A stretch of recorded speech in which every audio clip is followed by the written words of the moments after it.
നമ്മുടെ വാഹനത്തിന് engine start ആയതിനു ശേഷവും ഈ വാണിംഗ് ലാമ്പ്, അതായത് ഈ ബാറ്ററിയുടെ വാണിംഗ് ലാമ്പ് ഇങ്ങനെ തെളിഞ്ഞു നിൽക്കുകയാണെന്നുണ്ടെങ്കിൽ എന്തായിരിക്കും പ്രശ്നം?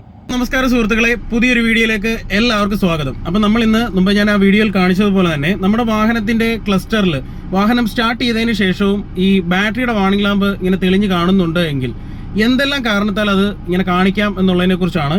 അപ്പം ഞാനത് വീഡിയോയിലൂടെ തന്നെ വ്യക്തമാക്കി തരാം. അപ്പം നമുക്ക് പോകാം വീഡിയോയിലേക്ക്. വാഹനത്തിന്റെ ബാറ്ററിക്ക് തകരാറ് സംഭവിക്കുന്നത് പോലെ തന്നെ ബാറ്ററിയിലേക്ക് ചാർജ് ചെയ്യുന്ന നമ്മുടെ ഓൾട്ടർനേറ്റർ വഴിയാണ് നമ്മുടെ ബാറ്ററിയിലേക്ക് ചാർജ് വരുന്നത്. അപ്പോൾ ഈ ഓൾട്ടർനേറ്ററിനോ അതുമായിട്ട് ബന്ധപ്പെട്ടിട്ടുള്ള ബെൽറ്റുകൾക്കോ തകരാറ് സംഭവിച്ചാലും ഈ സെയിം വാണിംഗ് ലാമ്പ് തന്നെയാണ് കാണിക്കുന്നത്. അപ്പോൾ ഇത് ഓൾട്ടർനേറ്റർ എന്തെങ്കിലും കംപ്ലൈൻറ്റ് ഉണ്ടോ എന്നുള്ളത് ചെക്ക് ചെയ്യാനായിട്ടുള്ളൊരു ടിപ്പോടെ ഞാൻ പറഞ്ഞു തന്നെ.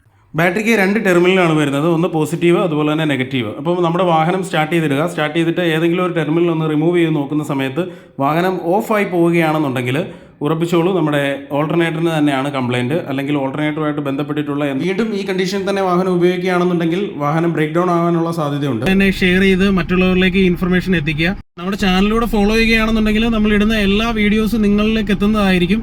അപ്പോൾ മാക്സിമം ഒന്ന് ഫോളോ ചെയ്ത് സപ്പോർട്ട് ചെയ്യുക. താങ്ക്